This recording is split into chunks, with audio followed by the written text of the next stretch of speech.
আসসালামু আলাইকুম প্রিয় দর্শক, চুলার পাড়ে আপনাদের সবাইকে স্বাগত জানাচ্ছি। আমি সুচি।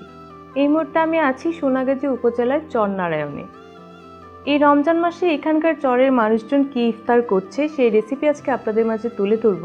আশা করছি চুলার পাড় অনুষ্ঠানের সাথেই থাকবেন। দর্শক, মূলত এই শীতল পিঠার কোয়ানি ফেনী ও নোয়াখালী অঞ্চলের মানুষজন বেশ পছন্দ করে। আপনারা দেখতে পাচ্ছেন এই পিঠার রান্নার ধরনটা একটু অন্যরকম। এখানে একটি বিশেষ জিনিস ব্যবহার করা হয়েছে, সেটা হলো রাব। খেজুরের রসকে অনেকক্ষণ জাল দেওয়ার পর বানানো হয় এই রাব। আরেকটা জিনিস আপনারা লক্ষ্য করবেন, এখানে প্রচুর পরিমাণে নারিকেলের ব্যবহার করা হয়েছে। আসলে ফেনী ও নোয়াখালী অঞ্চলে প্রচুর পরিমাণে নারকেল হয়ে থাকে, তাই এসব জায়গার মানুষেরা নারিকেল ব্যবহার করতে বেশ পছন্দ করে।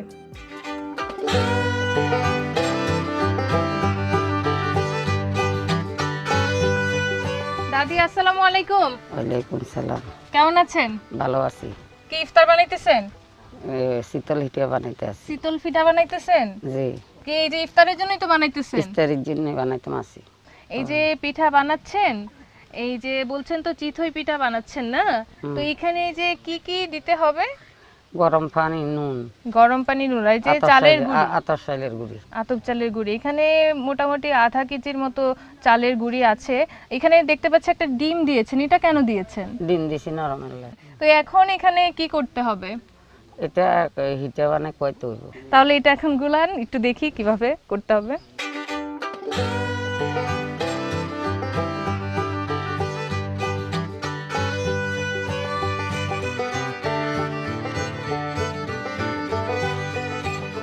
কতক্ষণ লাগবে হতে? কতক্ষণ লাগবে না, বেশিক্ষণ না। এই যে এখানে আমি দেখতে পাচ্ছি আপনি একটা রস রেখেছেন, এটা দিয়ে কি করবেন? এটা দিয়ে এটা কইব। এটা কিসের রস? খাজুর গাছের রস। খেজুরের রস। এটা কি গরম পানিতে দিবেন? জি। দাদি পিঠা তো মনে হয়ে গেছে না? এখন কি নামাবেন? বাহ, অনেক সুন্দর হয়েছে, অনেক গোল, দেখতে মনে হয়েছে আসলেই অনেক নরম হয়েছে।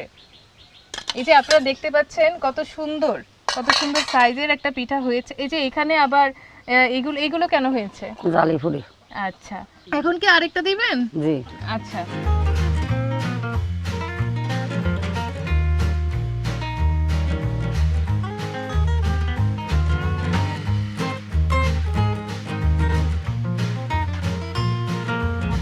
এখন আরেকটা ডিম দিছেন? তখন একটা দিছিলেন, এখন আরেকটা দিছেন? জি। দুইটা দিলে মনে একটু নরম বেশি হয় না? জি। আচ্ছা,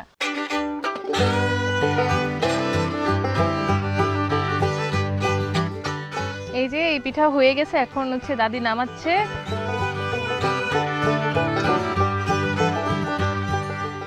দাদি এখন এটা নামায় তো গরম পানি দিবেন না? জি, আচ্ছা, আমি দিচ্ছি গরম পানিটা। আপনি তাহলে এটা নামান, আমি আপনার গরম পানিটা দিচ্ছি।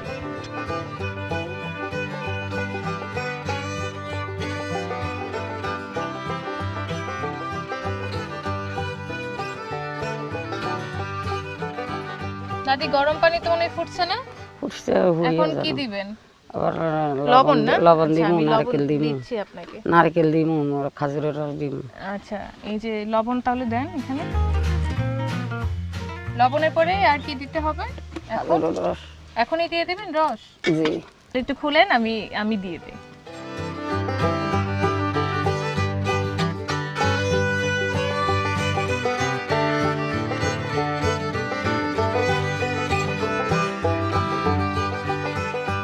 দাদি এই যে খেজুরের রস দিলেন, এখন কি দিতে হবে? নারকেল দিতে হবে। নারকেল। আচ্ছা, তাহলে আপনি নারকেল দেন, আমি ধরি, আপনি হচ্ছে দিয়ে দেন।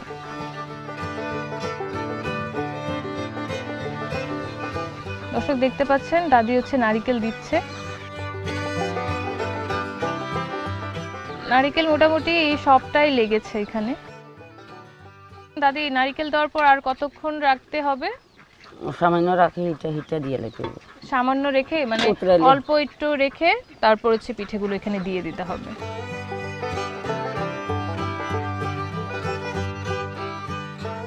মানে এই যে নারকেলটা দেওয়ার পর মোটামুটি একটা জাল হলেই এই পিঠেগুলো দিয়ে দিতে হবে। দাদি এটা কি হইছে? আরো জাল হতে হবে? না, জাল একদম না। এখন পিঠে দিবেন না? আচ্ছা, ঠিক আছে, দেন তাহলে ঢাকনাটা নামান। দর্শক, এই যে এখন পিঠে দিতে হবে।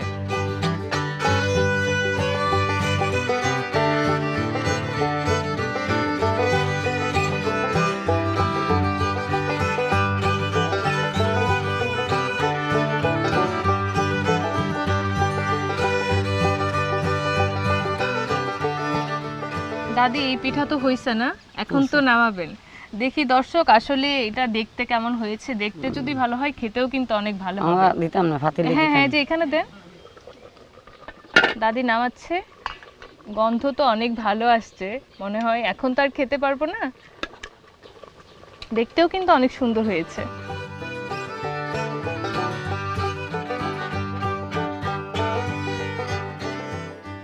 আসলে পিঠে হচ্ছে নরম থাকার কারণে একটু ভেঙে গেছে, কিন্তু ঘ্রাণ কিন্তু অনেক ভালোই আসছে।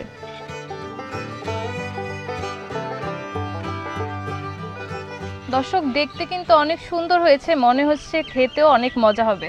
দাদি আজকে কিন্তু আমি ইফতার করেই যাবো আপনার যাই এখান আমি থেকে। ইফতার করি। আপনারাও কিন্তু বাসায় ট্রাই করবেন এবং আমাদেরকে কমেন্টস করে জানাবেন যে আসলে আপনাদের কাছে কেমন লাগলো। এই পুরো রমজান মাস জুড়ে বিভিন্ন জায়গার ঐতিহ্যবাহী ইফতার নিয়ে অন্য কোনো দিন আপনাদের মাঝে হাজির হব, কিন্তু আজকের মতো এখানেই বিদায় নিচ্ছি। সবাই ভালো থাকবেন, সুস্থ থাকবেন, আল্লাহ হাফেজ।